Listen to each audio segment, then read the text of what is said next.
నరసామ్రాట్ అక్కినేని నాగేశ్వరరావు కళాభినేత్రి వాణిశ్రీ జంటగా కలిసి నటించిన మొట్టమొదటి చిత్రం ఆత్మీయులు 1969 సంవత్సరంలో రిలీజ్ అయింది.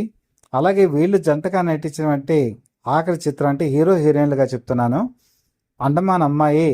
ఇది 79 అంటే దాదాపు 10 సంవత్సరాల పాటు వీళ్ళు హీరో హీరోయిన్లుగా వెండితెరని ఏలారు.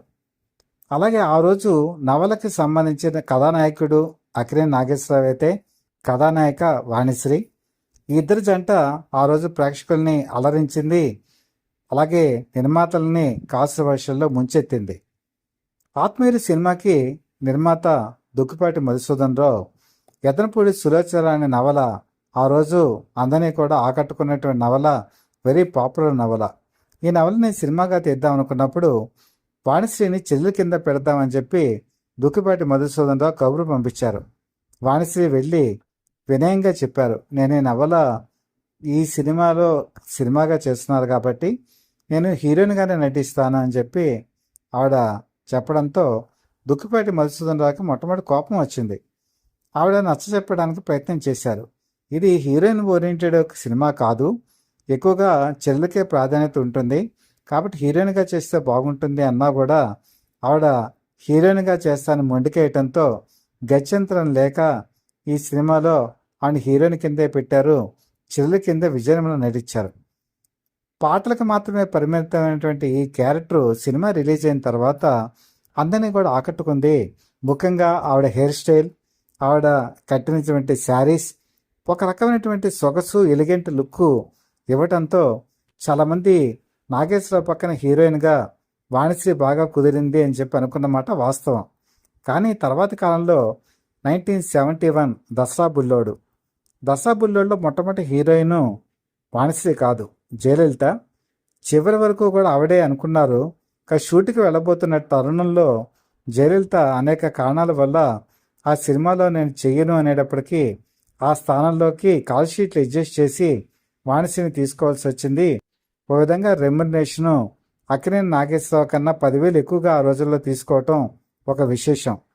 దసరా బుల్లోడు విపరీతమైన ప్రభంజనం, కలెక్షన్ల సునామీని సృష్టించింది. ఆ రకంగా నాగేశ్వరరావు వాణిశ్రీ జంటకి చాలా పేరు వచ్చింది. ముఖ్యంగా సినిమా థియేటర్లో దసరా బుల్లోడు కారు, ఈ కారుని తీసుకెళ్ళి అన్ని చోట్ల పెట్టేవాళ్ళు. ఆ కారుని చూసి అందరూ ముచ్చటపడేవాళ్ళు. అలాగే వాణిశ్రీ అక్కినేని నాగేశ్వరరావు రాష్ట్రం అంతా కూడా తిరిగారు. ఆ జంటకి విపరీతమైనటువంటి ప్రాధాన్యత వచ్చింది. ఈ సినిమా విజయాన్ని చూసే ప్రేమ్ నగర్ ఆరకపూడి కౌశల్యాదేవి నవల, ఈ నవలని కొద్దిగా సినిమాకి అనుకూలంగా మార్చుకొని డి రామానాయుడు సురేష్ ప్రొడక్షన్స్ మీద ప్రేమ్ నగర్ అని చెప్పి తీశారు.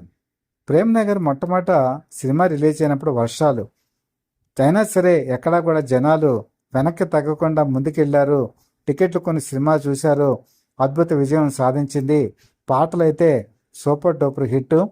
అలాగే హెయిర్ స్టైల్ కూడా పూర్తిగా మార్చేశారు వాణిశ్రీ. ఆ కొప్పు అది చూసి వాణిశ్రీ హెయిర్ స్టైల్ అని చెప్పి బ్యూటీ పార్లర్స్కి వెళ్ళి ఆ రకమైనటువంటి బ్యూటీ పార్లర్లో మేకప్ కూడా చేయించుకునేవాళ్ళు అనేక మంది ఆధునిక యువతులు. ముఖ్యంగా హైదరాబాద్, చెన్నై ఇలాంటి చోట్ల వాణిశ్రీ హెయిర్ స్టైల్ని అనుకరించేటువంటి వాళ్ళు ఎక్కువ మంది అయిపోయారు. అలాగే ప్రేమ్ నగర్ చీరలు అని చెప్పి బయట మార్కెట్లో అమ్మేవాళ్ళు. ఆ చీరలకు కూడా విపరీతమైనటువంటి డిమాండ్ ఉండేది. ప్రేమ్ నగర్ ఇండస్ట్రీకి పెద్ద హిట్, మంచి కలెక్షన్స్ వచ్చాయి. మరి తర్వాత 73లో విడుదలైనటువంటి బంగారు బాబు, ఈ సినిమా కూడా అబవ్ యావరేజే కాదు, మంచి సూపర్ డూపర్ హిట్ అనుకోవచ్చు. అందులో చెంగావి రంగు చీర కట్టుకున్న చిన్నది అనేటువంటి పాట అయితే చాలా అద్భుతం. ఆ రోజు గోల్డ్ స్పాట్ చీరల్ని బంగారు బాబు చీరలు, వాణిశ్రీ చీరలను కూడా అనేవాళ్ళు. ఆ చీరలు కూడా విపరీతంగా అమ్ముడిపోయాయి. సూరత్ నుంచి ప్రత్యేకంగా ఆర్డర్లు పెట్టి అలాగా ఆ చీరలను తెప్పించి అమ్మాయి లక్షల్లో అమ్మారండి ఆ రోజుల్లో అది కూడా ఒక రికార్డు కింద చెప్పుకోవచ్చు. ఈ రకంగా ఏ స్టైల్ అయినా సరే అక్కినేని నాగేశ్వరరావుని ఆయనకి అనుకరించే వాళ్ళు కొంతమంది అయితే వాణిశ్రీని అనుకరించే లేడీసు చాలామంది ఉండేవాళ్ళు. ఈ జంటకి హిట్ పేర్ అనేటువంటి టాక్ వచ్చింది. కానీ ఇదే టైంలో మరి అక్కినేని నాగేశ్వరరావుకి హెల్త్ బాగాలేకపోవటం, 1974లో బైపాస్ సర్జరీ గురించి లండన్ వెళ్ళటం, కొద్ది కాలం గ్యాప్ తీసుకోవటం, ఆ గ్యాప్ తర్వాత మళ్ళీ తిరిగి రావటం, అన్నపూర్ణ స్టూడియోస్ కట్టడం ఇవన్నీ జరిగాయి.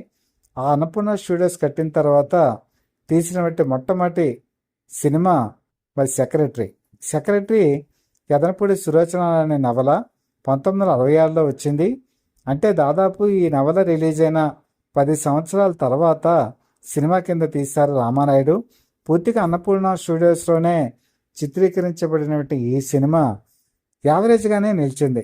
అబౌవ్ యావరేజ్ కూడా అనుకోవచ్చు, కానీ సూపర్ డూపర్ హిట్ మాత్రం కాదు. ఇది కొంతమందిని ఆశ్చర్యపరిచింది. ప్రేమనగర్ స్థాయిలో హిట్ అవుతుంది అనుకున్నటువంటి ఈ సినిమా ఎందుకని అలాగ అయింది అనేటువంటి కారణాలు అనేకం. ఎందుకంటే 10 సంవత్సరాల కథను తీసుకెళ్ళి సినిమా తీయటం ఒకటైతే, రెండోది సెక్రటరీ అనేటప్పటికీ పల్లెటూళ్ళు అప్పట్లో ఉన్నటువంటి పెద్ద పెద్ద నగరాల్లో కూడా లేడీస్ సెక్రటరీ ఉండటం అనేది చాలా అరుదు. అప్పట్లో ముంబై మెట్రోపాలిటన్ సిటీస్లో మాత్రమే పర్సనల్ సెక్రటరీస్ ఉండేవాళ్ళు. ఈ కథ జనాల్లోకి ఎక్కలేదు. సరే, ఆలుమగలైనటువంటి సినిమా మళ్ళీ ఇంకోటి తీశారు ప్రసాద్ ప్రొడక్షన్స్. ఆలుమగల కథ కూడా వయసు మళ్ళిన పాత్రలు వాళ్ళు సెకండ్ హాఫ్ నుంచి చేశారు.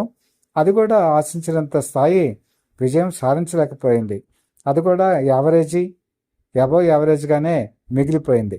ఆ తర్వాత అనేక సినిమాలు, దేవదాస్ మళ్ళీ పుట్టాడు, ఇలాంటివి వచ్చినా కూడా ఏవి కూడా పెద్ద వర్కౌట్ అవ్వలేదు. కానీ చిలిపి కిషోర్ సినిమా మాత్రం ఒక విధంగా చెప్పాలంటే అబౌవ్ యావరేజ్ అనే చెప్పుకోవాలి. పెద్ద సూపర్ హిట్ కాకపోయినా కూడా కలెక్షన్స్ మాత్రం లాభాలనే తీసుకొచ్చింది, నష్టాలు మాత్రం తేలేదు. ఇలా వాళ్ళ హిట్ కాంబినేషను రాను రాను పలచబడుతూ వచ్చింది. చాలామంది చాలా రకాల కారణాలు చెప్తారు. అప్పటికి సినిమా పోకడలు మారిపోవటం, వాణిశ్రీ ప్రపంచం తగ్గటం, కొత్త హీరోయిన్ల రంగప్రవేశం చేయటం, వాళ్ళు అందాలు ప్రదర్శించడం, అలాగే వాణిశ్రీ ఎప్పుడూ కూడా అహంకారపూరితమైన పాత్రలే వేయటం, అవి మొనోటనే అయిపోవటం, ఇవన్నీ కూడా కొంత కారణాలుగా చెప్పుకోవచ్చు. అలాగే 1979వ సంవత్సరంలో వచ్చిన అండమాన్ అమ్మాయి అయితే చాలామంది అభిమానులకి నిరాశనే మిగిల్చింది.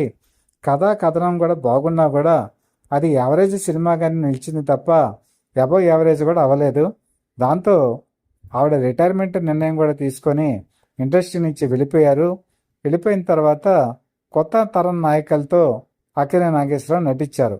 కానీ వీళ్ళు మళ్ళీ 93లో రాజేశ్వరి కళ్యాణం అని చెప్పి క్రాంతి కుమార్ సినిమా డైరెక్షన్లోనే నిర్మితమైంది ఈ సినిమా.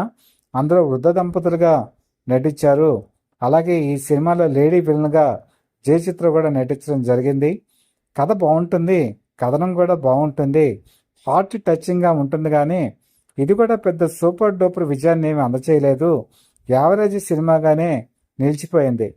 ఈ విధంగా చూస్తే ఏఎన్ఆర్, వాణిశ్రీ వీళ్ళ కాంబినేషన్లో వచ్చినటువంటి సినిమాల్లో ముఖ్యంగా చెప్పుకోదగింది ఆత్మీయులైతే, తర్వాత ప్రేమనగర్, దసరా బుల్లోడు, ఈ 2 సినిమాలు దుమ్ముదుమారం లేపాయి.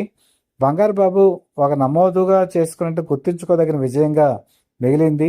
మిగతావి కదా ఏదో మామూలు మోస్తరు విజయాలే తప్ప నేను చెప్పినట్టు ప్రేమనగర్, దసరా బుల్లోడు స్థాయి విజయాలు దక్కకపోవటం ఒక విధంగా విధి విచిత్రమే. కాబట్టి ఒక్కొక్కసారి ఒక్కొక్క జంట ఒక్కొక్క టైంలో మంచి ప్రదర్శన చేస్తుంది, మరొకసారి అది నార్మల్గానే ఉండిపోతుంది. కాలమాన పరిస్థితులు బట్టి వెండితెర మీద ఉన్నటువంటి స్క్రీన్ ప్రయారిటీస్ మారిపోతూ ఉంటాయి. దానికి ఉదాహరణ ఈ జంట ఏదేమైనా సరే ఒక అద్భుతమైన జంటగా, హిట్ పేర్గా ప్రేక్షకులు గుర్తుంచుకుంటారు. వీళ్ళు జంటను తెచ్చుకుంటే మనకి మంచి పాటలు గుర్తుకొస్తాయి, మంచి సీన్స్ గుర్తుకొస్తాయి, మంచి నటన కూడా గుర్తుకొస్తుంది. కాబట్టి వీళ్ళ నటన మీద, వీళ్ళ సినిమాల మీద మీ అభిప్రాయాలు, మధుస్మృతులు ఏమైనా ఉంటే నాకు కామెంట్స్ రూపంలో తెలియచేయండి. మీకు కంటెంట్ కనుక నచ్చినట్టయితే లైక్ కూడా చేయండి. అలాగే బెల్ ఐకాన్ ప్రెస్ చేసి సబ్స్క్రైబ్ చేసుకోండి. మీ సబ్స్క్రిప్షన్ మాకు చాలా విలువైంది, మాకు మామూలు సపోర్ట్ ఇస్తుందని మనస్ఫూర్తిగా తెలియజేసుకుంటూ మీ మిత్రుడు, శ్రేయోభిలాషి, such for the people live TV chief editor DVSS Krishnaprasad.